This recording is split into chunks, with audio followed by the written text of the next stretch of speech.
Welcome everybody to today's Behind the Loo. I'm joined with Brennan and with Adam, both of which have been super late the past couple of days, but we're here and we're ready to give you this podcast. Not as late as Adam, by the way. Dude, you're gonna get me all riled We've up been for sitting no here for 40 reason. minutes. 40 Cancel minutes. Saturday, and then now our Listen, episode's that late had a because of legit Adam. excuse Saturday. Yeah, No. Adam was sick Saturday. Brennan had wedding stuff to plan for Sunday, but we're here now and we're gonna give it to you on a Monday evening. So, Better late than never. We could Adam, have are just you- canceled the show as a whole. We just never did it again. Adam, are you feeling better? Yes. Thanks, Sean. Yeah, no I problem. man. appreciate that question. Brennan, are you satisfied with your wedding options? No, we actually Oh, okay. we didn't get to any of the wedding thing because we went to this wedding. We were gonna go to this wedding show, and we go all the way to Arnold for it, pretty Jesus much. Christ. And we get to Arnold, and there is it's all outside, and it's 26 degrees, and there's only like 3 stands, and we're like, no, this is not worth it. So we go to Kirkwood, and we stop at Billy G's. If you're in the St. Louis area, go to Billy G's. Shit's fire. They got Yingling there now. Damn, Is we got free ads isn't- rolling now. You guys don't get Yingling that much. We know we do now. Do you know? just Because I know became a- when last time I was Just there, became you a were like, thing. you bring some down because I You didn't even know bring it down. because I wasn't of age. I'm a law-abiding citizen, Brendan. Okay, pal. Dude, Anyways, let's how jump cool, how cool would it be to have your wedding at Busch Stadium, just on the field? I wouldn't want that.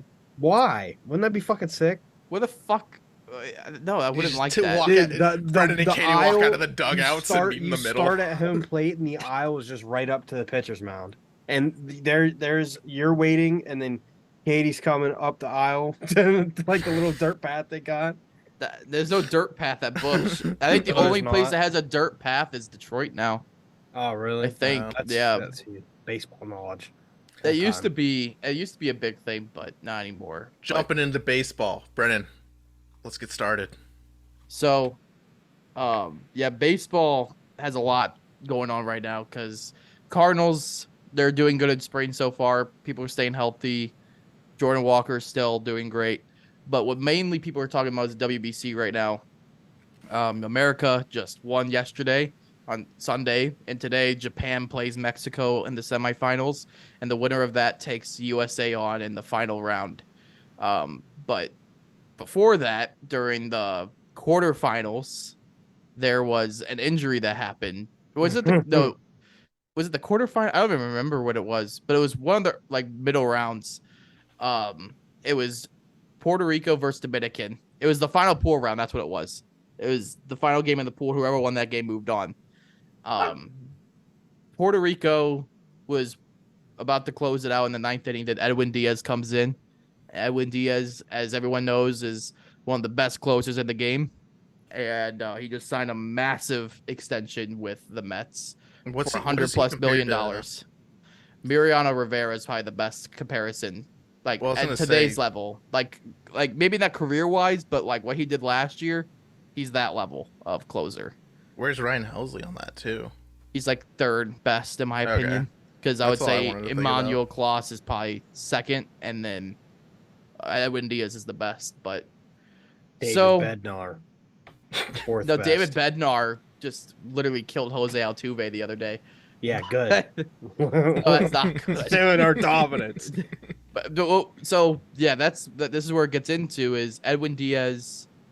During the celebration that they won, he struck out the sign. Not even during the game, they were celebrating, and he tore his patellar tendon in his right knee, which would mean he would need That's not surgery good. and is expected to miss the entire 2023 season. Jesus, dude. Dude, those Which- knee, like your patellar tendon is like one of like obviously you have your MCL and ACL and all that good stuff, but like This is like this is worse. that's not good. Yeah, that's This is worse. that's This is- probably the worst one you could tear is your patellar tendon. This is like career altering injury level here. Like, Yeah, I mean, big time. and with him just signing that big deal, I mean, with the Mets, it starts to beg the question: is the WBC something that that should continue to happen, or there changes that need to be made. Like some people have suggested, just it's not doesn't mean anything. Some people have suggested maybe it should happen in the middle of the year. Some people say it should happen at the end of the year. Do you like how it's in the? Do you guys like how it's in the beginning of the year? I don't think it should be anywhere but the beginning of the year. Middle of the year's dumb. I don't. That's stupid. Yeah. That's really stupid. If you look at Because the why would middle of the you- year, if like- you look at the middle of the year, you have like it's like you're leaving your team in the middle of the season to go play Yeah. for this, and plus, and what if you're like said player? Like I'm just going to use Arnaudo for an example for Team USA. He's like hot right now. Come out the gate opening day really hot, right? And then he goes to play the WBC middle of the season, injury. Then now he's Yeah. done for the rest of the season. That could have cost the Cardinals a World Series run. but whereas at this the is beginning- costing Mets a World Series run right now, with it being the early in the year. That's just unfortunate. And personally, I don't, because that literally could happen at any point in time. And I feel bad because the WBC is like one of the ways, not only for like fans, but that's a lot of people. That's how you like. That's another showcase. Yeah, You it's know what I it's mean? another. It's literally showing the product to the world, right. to Yeah, everybody, I mean, to what countries that you that- didn't even who's- realize that would actually be in it too. Like that kid that just signed for Detroit, was he from Venezuela? Was that where he was from? It was Nicaragua. Nicaragua. That I yeah, mean, that kid was nobody knew of him until that day, and he signed a fucking contract that day. That was really cool. Yeah. It's stories like that that the WBC means, and the big person that's been talking about the most is KFC Barstool. First of all, Barstool's a I'm not going to go on a big tangent about how I don't agree, and like I'm not gonna get aggressive with it because I do understand his point.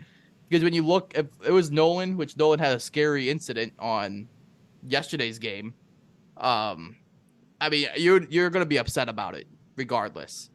But when you look at what the WBC means for players, for these fans, and for these countries that don't get to watch baseball all the time, I have numbers pulled up on the viewership of this WBC for this year so far, and it's one of the most insane sporting event like turnouts for viewership I probably have seen.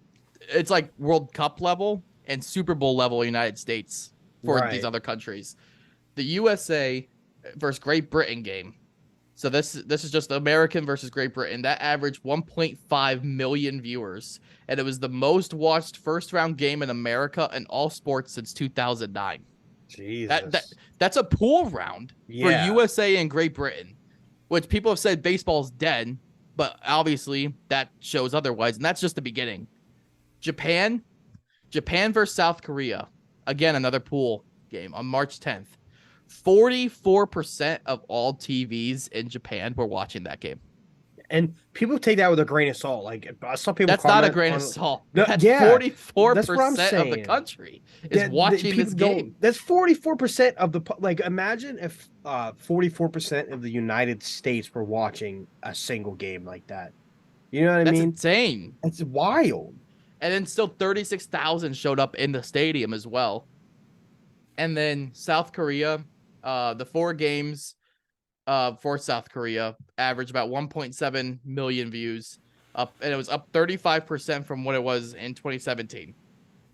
And Korea versus Japan and South Korea averaged about 2.7 million views in South Korea. Taiwan was a big increase. For Taiwan's first round games, they didn't even make it past the first round. They averaged about 1.3 million viewers in Taiwan, and that is up 151% from 2017. It's insane. And now the Caribbean's where it gets nuts. So if you thought the Japan numbers were nuts, 44%. For that Puerto Rico versus Dominican game, guess how many TVs were watching that game in Puerto Rico? like percentage wise, Mm-hmm.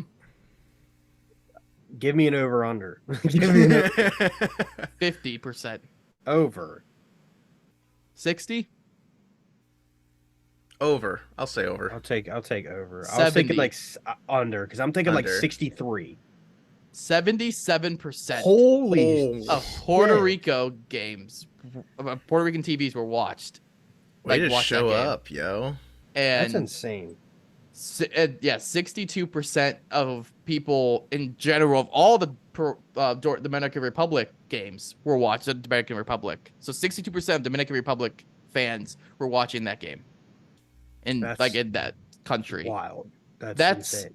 I mean, I don't think people understand how massive this is for baseball in general. It's like this is bigger than the Super Bowl is for the United States to these Right. countries. Oh They yeah, don't, overall.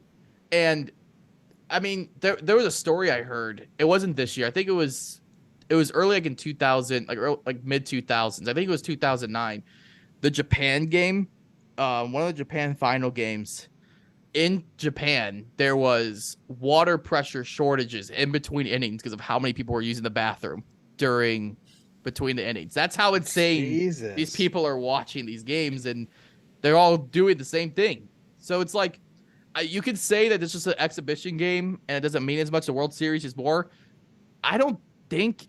I mean, a lot of players have said that they think this means more to them than the World Series does because they're not playing for money. Exactly. They're Look playing for at- their country, and they don't. No one else could say that. This is the World Series. Like, you know what I'm saying? Like, that's what they think of it. This is what makes their country the best in the world at this sport. So And this is the only time you get to build like super teams that we have going on, right? yeah.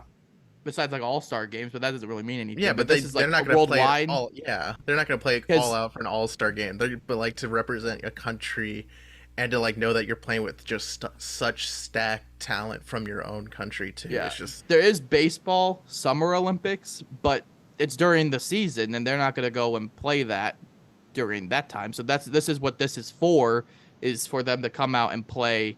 Like the players who are going to be on a major league team, they actually can go out and play for so their you guys don't country have as the WBC. you guys don't have an Olympic break. No, If, like hypothetically, like if that's so weird because in it hockey just goes usually, on. yeah, hockey we're like- given an Olympic break for that for team players to go then represent their country. at the Minor Olympics. minor leaguers can go play. Some major leaguers have, but most of them don't. Yeah, I think it's just because I don't think the Olympics are like just compared to WBC to the Olympics. The Tokyo Olympics did not reach even close to the viewership in Japan as this does for Japan. Like the entire Olympics did not gain as much viewership in Japan as this does. And Yeah. people are still saying that this does not mean anything. And people in America don't realize that this is happening because it's almost like baseball's not even America's sport anymore. Like the way it's being like portrayed is like all these countries are just they're riding their team and they're so passionate. I don't think, and then when you watch these games, you see these fans. You will never see environments like this in major leagues at all. No. Never. Never. You'll never see this. Doesn't matter what game it is. You will never see the passion that these fans have towards their country and towards these players of this country and the emotion by the players. Like, look at that Trey Turner grand slam. That was oh my That's God. insane. That will never that stuff is like prime October that will be talked about for decades, but it will never reach that energy as it Right. would. Like since it's in the WBC this time, and he's representing his country. He's not representing. He's not playing for a paycheck. He's not playing for a contract or anything. He's playing because he loves the game and he loves his country and he wants to represent it. So that's why I hate when people say that this is just meaningless because it's clearly not to fans And not to the players. And it's just, yeah, it's unfortunate what happened to Edwin Diaz, but Yeah. it doesn't make the happens. WBC less passionate. yeah, I mean, shit happens. People get injured all the time during. So, like, if people were getting injured during their 162 game season, mind you, are they just going to shut down the season because this player got hurt and they don't have a you know what I mean? Just tank. Like Yeah, I you're mean- trying to say like how many games of WBC you think they play total?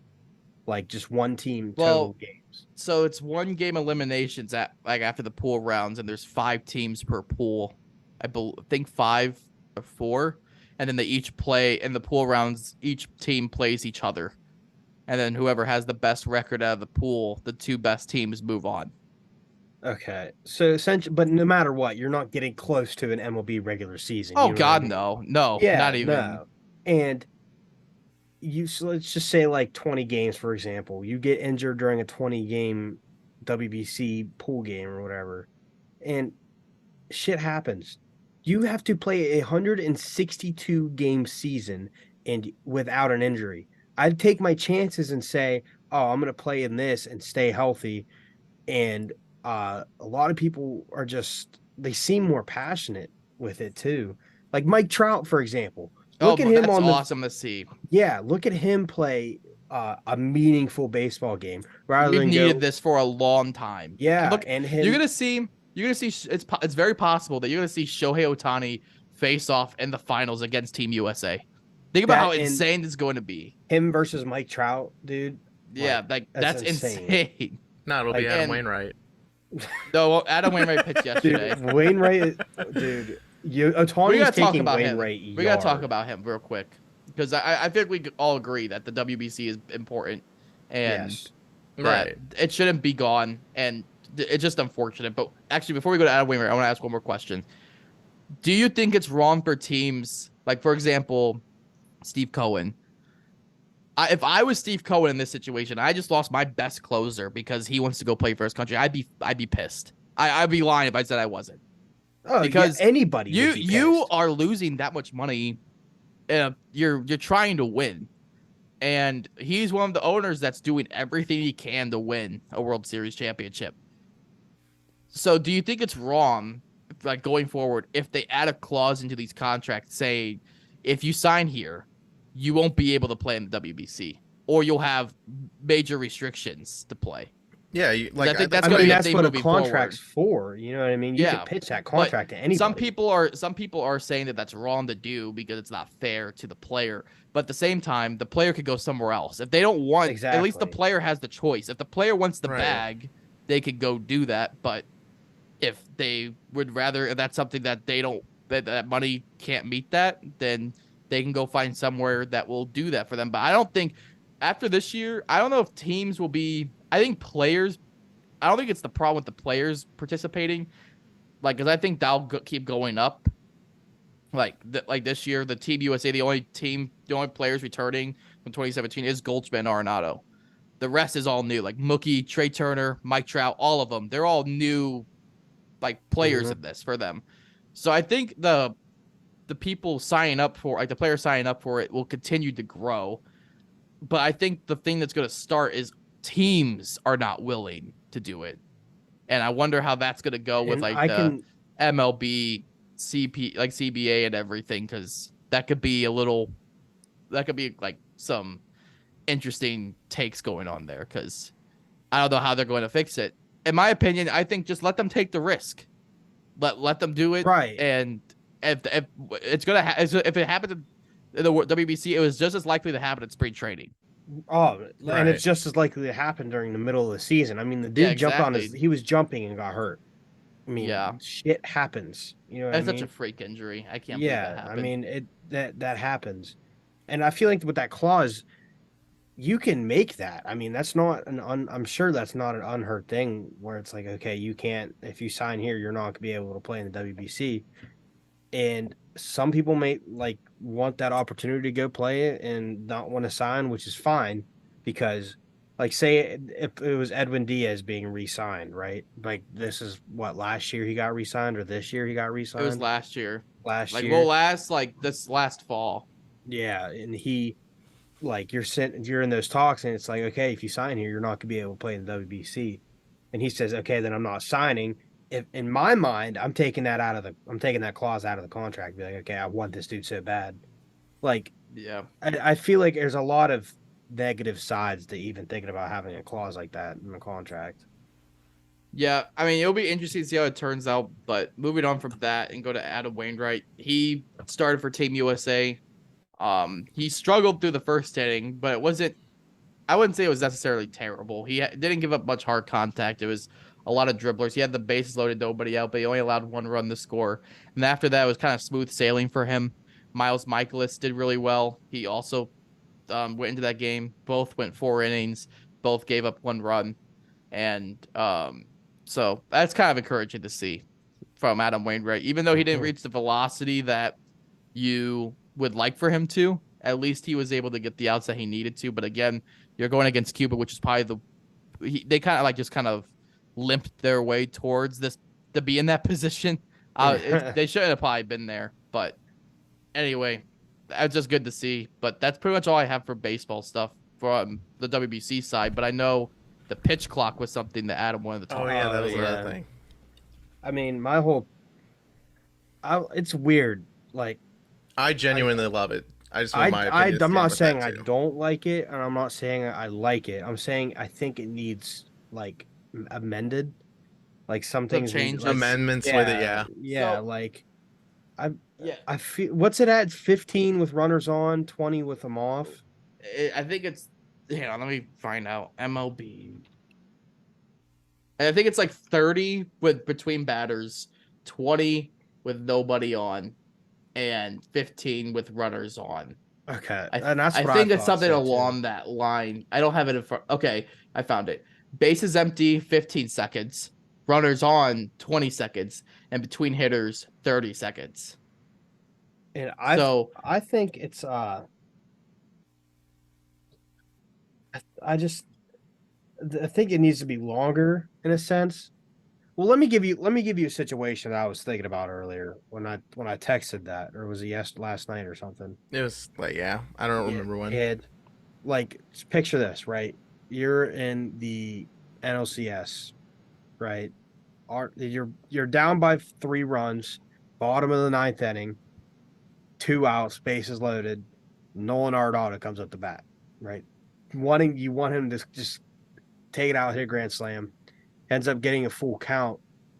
And my thing about the pitch clock is like those at bats, which are in crunch time, like they may feel like they take an eternity, but that's the best part about it because that batter's been able to get into a routine, seeing him walk up to the box and, take his time to potentially win this game. You know what I mean? And mhm. that's where, like, I I get wonder if you want these See, games to move faster, and that's perfectly yeah. fine. I wonder if you could do a so cool rule where you just do the first 6 to 7 innings with the actual like pitch clock and then no, I let don't them think run that's it out or needed anything either. like that. I I don't think it think that's just needs needed to be either. longer, I like just a think, well, little I bit don't even think longer. it's that. Here's my thing. I think I like the pitch clock overall. Watching the WBC, they do not have the pitch clock as a thing in the WBC at all. So you kind of get like, so you kind of going back and forth between spring training and the WBC and seeing how much of a difference it's actually making. So, um, when you look at how long these games take in the WBC compared to spring training, it's actually kind of alarming on how slow it is. Mhm. Now, for You see why it was so? postseason, Yeah, I was just saying. You for see why it was so postseason, hard. it needs to be gone, in my opinion. I don't think it should be Yeah. a thing in postseason at all. Regular season, I think it should stay the way it is. I have no problem with this because I think pitchers and hitters will adapt to this. But I think for postseason, those moments are just way too big for there to be a pitch clock because you only get one timeout too per pitcher and per batter. So it's just kind of like I think it's just better to have them in like have it like just be completely removed in postseason. Well, it'll be a It just transition because it's going to be something. It's going to what's going to happen too. It's going to be something that happens in the next 2 or 3 years in postseason, where then everybody's going to complain for it to be removed altogether, and then it'll hopefully reach the compromise that you're talking about. I still think it'll be I could see them adding like more time. Like Adam said, 10 seconds added on top would be nice. But what if they did that where I feel like it's something you could include like in the midst of the game. Like closing pitchers are like let's say you have a pitcher who has to like is pitching throughout the entire game and they have to make that adjust in time management and whatnot. I think that'd be interesting to see like the mental fortitude with a lot of other players and pitchers going for it. Like as you said, it's like 15 seconds with no one on base, right?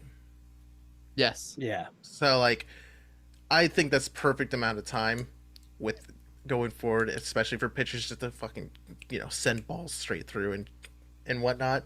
But once it reaches like the climax of the game, I'd be fine if they added that rule of like adding 10 seconds for Well, that see, effect or then whatnot. it kind of gets into a situation to where what classifies as a climax of the game? Because Yeah, I and think it's going to be a bunch of it's a the bunch of problem right arbitrary stuff now coming up. too, problem right now too with the pitch clock is there is a like with the whole batter rule. This is the one thing I really hate.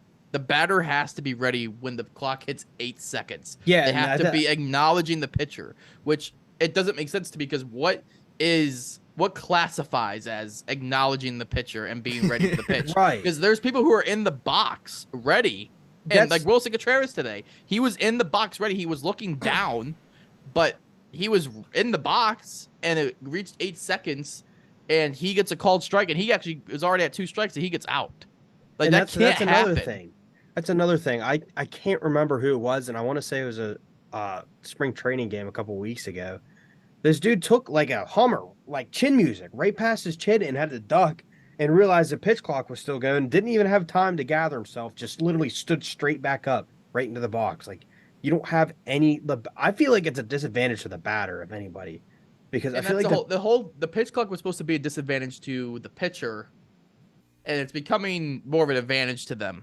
Because like look at Max Scherzer, what he was doing in the beginning, which I know this was already talked about a lot, but he was like he would hold them. They were ready because like batters are in a hurry. They're worried about this clock, so they're getting ready faster. And then Max Scherzer has all this time, so they have to be ready by 8 seconds. So what Max Scherzer would do, he was already set and ready. Then once it reached 8 seconds and the batter's ready, he just holds there. He holds for 8 seconds. Like, you know how long that is? That's like a to long sit there time. a long time and be waiting. He could wait till it turns 1 second and then throw. And then the batter's balance and timing's all off. Like, it's smart for Max Scherzer to do that, but at the same time, I think adding, like what Sean's argument was, I don't think it shouldn't change mid-game at all, because I think mid-game it just adds more confusion for the batter and for managers and for pitchers. I think it should just be easier, because it's already enough confusion right now with this whole thing anyway. It's just easier to say, here's the pitch clock for right now, like for regular season, and then postseason, it's gone. Because the moments in postseason are way too massive for it to be reflected by a clock. And plus, you don't got to get through 162 games in a season. You know what I mean? And again, it's 162, so you kind of want those games to go quickly. But for postseason, I don't think it's really a good fit for it. But I don't think it's going to be as big of an issue as some people are trying to make it out to be. Like I said, I think they will adjust and we'll get used to it. And I'm not saying it's a big issue right now either. And my opinion on it might change when we actually see more of it during the regular season. You know what I mean? I hope it works out, because I think it's good for the game to kind of speed it up, because there's some people who are just too slow. But I also think speeding up the game, baseball was one of the most beautiful things where it was like you didn't need a clock. So I understand both arguments of it. Like, I understand you want to keep the game interesting. I understand you want to speed it up. You don't want to have it go so slow, because you need to adapt and change to what the game is. I really think I like how you said that baseball was a one sport where you didn't need a clock. So I never thought about it like that, because every other sport, right? Especially, I'm saying this now because I've been watching March Madness all week. Like basketball with the shot clock. Yeah, every massive game shot clock. It came down to your last shot clock, like your last 24 seconds. Football, 14 seconds can change a game. You know what I mean? And it's like shit's happening like this. You know what I mean? There's no breaks. And hockey too, empty net with like a minute and a half left. You know what I mean? The pucks are flying. With baseball, you could have 2 outs, full count, and you could take all the time in the world you need to take that last pitch. And I loved it, because that's what made it was such a because like for me it was such a relaxing sport to watch, and I don't think the pitch clock is. I don't think it's not stressing me out. It's not. Well, at the beginning it was, where they had it adds that element of stress to it. But the first game when they had like the clock, like the big massive clock behind, because there's like one of the stadiums had it that way, but it's not supposed to be that way through major leagues at all. But when I could see the big giant clock behind home plate, that gave me anxiety, because it was like, this is just too much. But I don't think it's as big of a deal. I think it will work itself out, but I think postseason it just needs to go away, because I just don't think there's a need for it at all. Yeah, and like I said, I think my opinion's definitely going to change when I am able to like actually sit, especially go in person to watch a game and see how it is. And that'll be interesting. Yeah, it's if nobody realizes it, but this is like a drastic change from how baseball, like there hasn't been a major change in baseball for a long time, And this Breaking is news, by the way, for what? Cardinal related. Paul Dion looks likely that he will begin the season on the IL, unable to flex and rotate spine without pain. Ooh. Oh boy. Well, good. To Yeah. keep him off the roster. He shouldn't be there anyway. I figured you'd be happy. But I didn't want to say. Well, no, it. I'm not. I'm not happy that he's hurt, but I'm happy that he's not going to be on the team. It probably gives a spot for Walker now. So there you go. That's a big Honestly, thing. so that works. It's your call. It's your calling, Jordan. It's your calling. Jordan. I hope you make it, dude. I really do. He should make it. He deserves it. But I think it kind of completes everything with baseball. I know Sean had a lot with hockey for the last 3 days with Blues. 3 things with hockey, mainly just to kind of rifle it off for us. So following the Blues throughout our next journey as we try and tank for Bedard or whatnot, we're giving a little bit of hope. No, there's no next hope. year. Sean, stop. There's Especially no with hope. next year. No. Here's why. I want Kasperi Bedard. Kapanen. Just keep Kasperi losing. Kapanen showing up when he did as a waiver pickup and getting 4 goals and 2 assists in the time he's been here. Awesome to see. And then Jacob Verana, probably the most underrated pickup that we're going to talk about for this year and next year. 5 goals and 1 assist in his last 7 games with the Blues. This dude is a goal scorer, and it's so nice to see him on that top line with Thomas and Kyrou now. And then round it off, Sammy Blais coming back. He now has the same amount of points in 18 games being back with the Blues than he did in the 54 games with New York. It is awesome to see a player come back to that form. And he's signed for $1 million next year. Same with Verana and Kapanen. They're both signed for next year. You just need one more top 6 player or middle of the 6 player coming up, and this free agent market's looking good for that. It's going to be interesting to see it, and I'm very excited about that. Like a 7th round pick 2 years out from now for Jacob Verana, and to even get like this amount of production in this small bit that we've had in the season is awesome to see. So how long do we have him? Verana will be with us throughout next year. Same with Kapanen and Blais. So depending on how next year goes, I'm sure Doug will want to re-sign him because it depends on how well he plays with Thomas too going forward. And moving Buchnevich to center, which was really weird at first, it's worked out really well because he's coming off an 11-game point streak, which is Buchnevich sounds like a sneeze. Yeah, everyone makes fun of it. Buchnevich. Yeah, it sounds like a German sneeze. Well, he's super Russian. Oh, It's is he? like, yeah. Same difference. No, Adam, that's Different. really So don't say different. that. So different. Different sides of Europe there. Literally, Russia takes up 2 continents. It's in Europe and Asia. But we'll continue on with that. Second thing, the biggest piece of news to come out of it was Binnington's suspension over the last couple of games. Well, I didn't know he got suspended. I didn't think it would. I understand why they suspended him. I don't think it was worth a suspension at all. Personally. What did he do? So it was during the Minnesota game, and Ryan Hartman scores on him. It was building up because there was a lot of tension going on in that game because it's division rival and whatnot. And the refs were just out of control too. They lost all handle of the game. If you're watching Blues games, I'm live tweeting with them just because it's a quick. It gives me notes. So if you're watching, well, real quick, if you're going to be watching Cardinals or Blues for the rest of the season, when Cardinal season starts, I will be live tweeting on Behind the Lou, and Sean is going to be live tweeting as well for the Blues right now. So I don't get if no you're live interested in tweets. that. yeah, interested in that? we haven't given Adam the Twitter account yet. Yeah. If you're interested in that, go ahead and follow that because Sean put some weird shit on there. I'll put some funny shit on there. Talk about live tweeting. I think when the season fully starts, I'm going to make picks for obviously Missouri's not legal yet, but for anybody who's in a legal state for gambling, I think I'm going to make picks for just any game. Adam's picks. Yes. There we go. Adam's daily picks. Yep. There we go. I like We'll do that. Totally shout out to calling our shots on Twitter because I tell him all the time and he always hits, and that's where I got the idea from. Maybe I'll do my own ladder challenge. That'd be cool. Yeah. Or you could just steal his content, post it online. Yeah. He does NBA though. He does NBA. Yeah, but think when he does baseball NFL starts, too. we'll get into that, and we could do hockey. But I'm so out of hockey Betting season on right now. hockey I'm ready is for so baseball. bad. Yeah, but hockey's hard Yeah, to hit. you've It's been so bad. You've had some bad luck for Dude. hockey. It's so hard to Uh, hit in hockey. It's Anyways, terrible. Bennington's suspension. Hartman crashes and I shouldn't say crashes. He scores a goal, then skates past the crease and bumps Bennington a little bit. That sets him off to where Bennington goes after him and punches Hartman. Hartman kind of embellishes a little bit. Goalie fight. But then the goalie fight that we all wanted, that we've been begging for, there hasn't been a goalie fight since Ray Emery against Braden Holtby, and I think that was in like 2013 or 2010. Nice.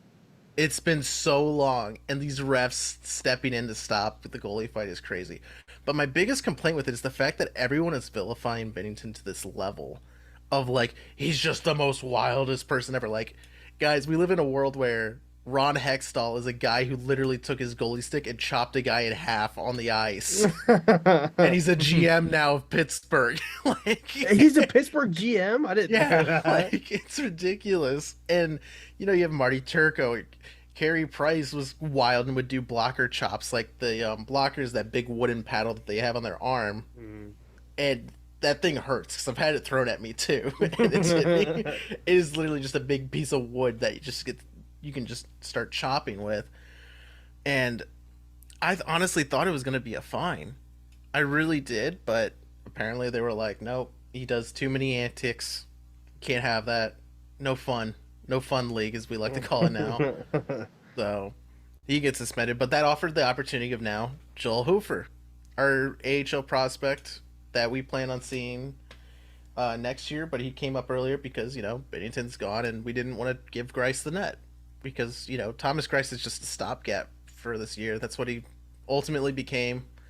I don't know if it was worth it or not. I feel like we probably should have just paid Charlie Lindgren 1 year at like $3 million and then let him go, or just try and find the cap space to make that work, because I think that would have made the year a lot more palatable.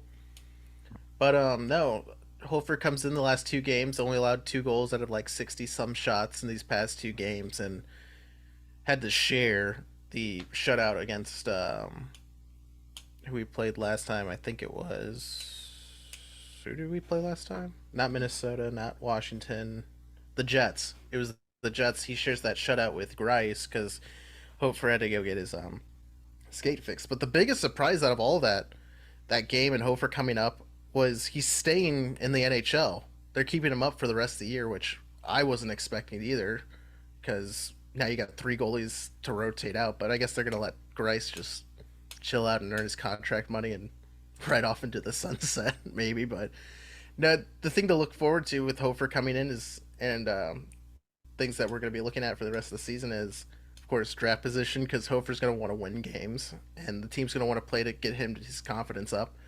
But also to see if we are actually going to have a Ville Husso Bennington 2.0 kind of feeling with Hofer, and I think so. I mean, he's got great positioning. He just needs to control his rebound, have better rebound control, and I think he's pretty much NHL ready to begin with.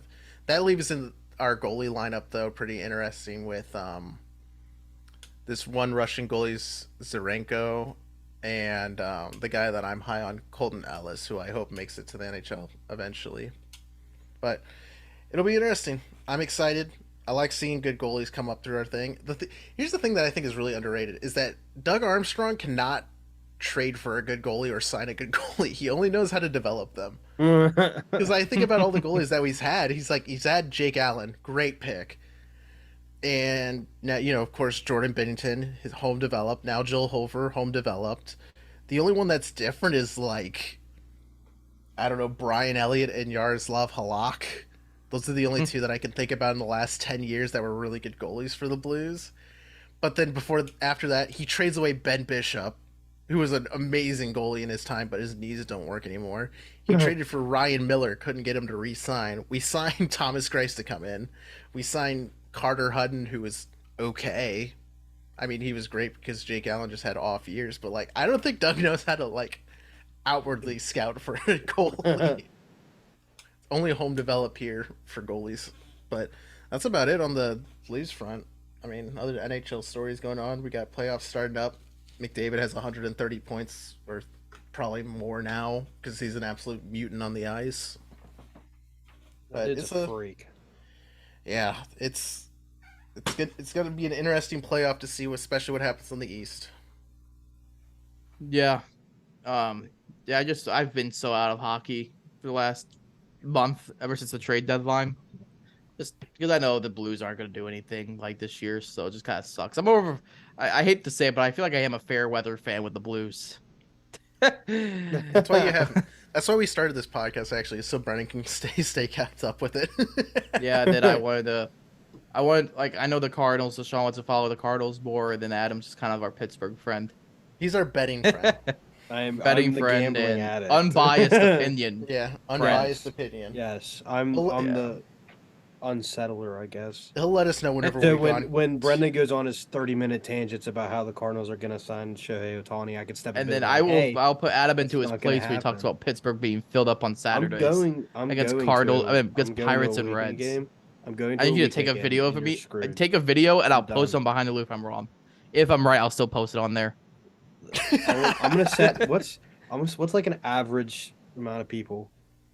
At least 7. Average about like 20,000. Are you talking about like what? You're talking about league? Because league, I'd say about 20,000. Yeah, like 20,000. Take the. Well, for Cardinals, about 35,000. I said league. I don't give a fuck. Well, I was just saying we're above average.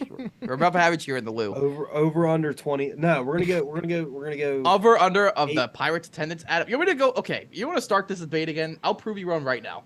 You want to pull up I can pull up attendance numbers. You ready? That's what I want to know. Yeah, I'll do it right now. I Why can do why are you using what I want to know against me?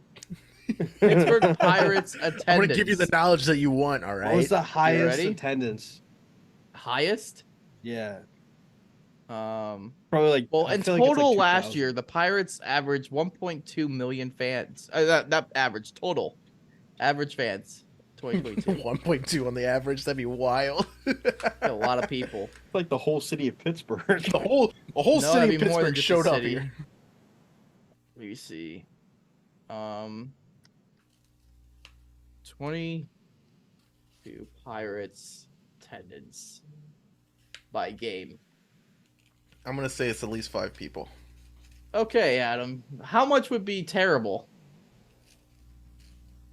I don't know. Like 5,000. 10. That'd be like terrible. I feel like it's Well, below 10. I No, have a bad it's feeling. not. Okay. You did a little bump That's- from between last year and 21. 21 was awful because we well, had 22. No one. 22, you had 15,000 fans on average Okay, That's not all too right. bad. That's That's in the literally stadium during a game. in the stadium during the game. That's 15K is the over under for. Do you hear yourself, Adam? Do you know how many seats sit Pittsburgh? No. Like 30,000 plus. I'll find that out for you too. Yeah. PNC Fine.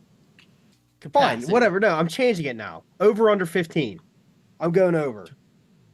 What? The first game Hey, at that's PNC not right. Park. Oh, okay. PNC. I put PNC Arena, and that's like average capacity the 20,000. Pittsburgh. That's that's the not right. Penguins. That's the Penguins. arena. 38,000, Adam, is the 38,000 capacity. seats. Yes, and then you filled up 15,000 on average. That's your average. You're forgetting a key factor here.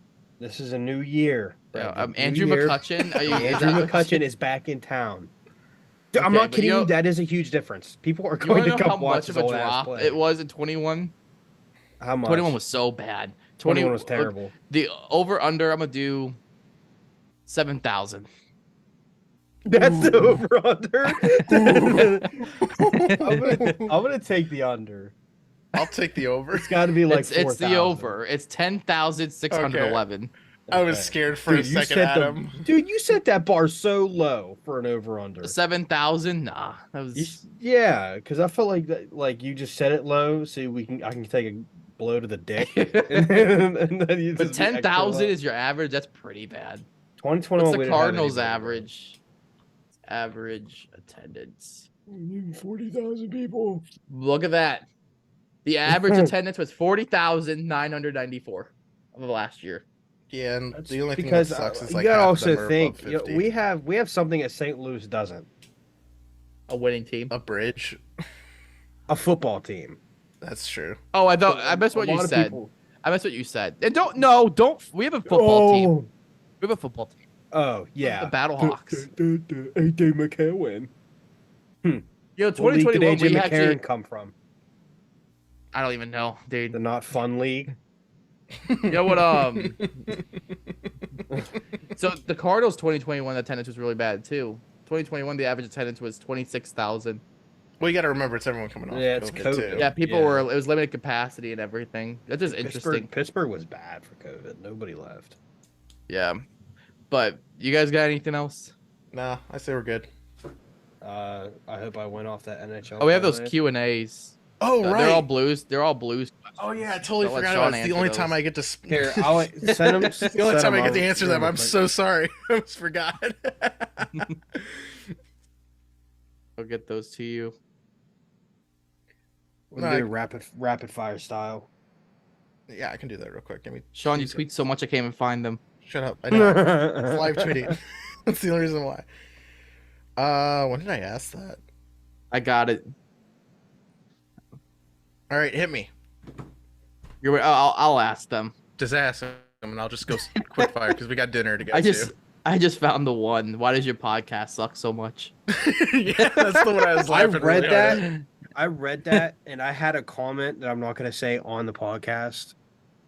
We'll talk about it. I know who that is. I know who that Okay. is. So it's not that Okay. big of a deal. Yeah, I was know gonna say something, but I was like, I want to keep it It's- professional. Yeah. I love that comment. This is a really funny one. If any, which player do you think could break out for the Blues but held back by limited play time?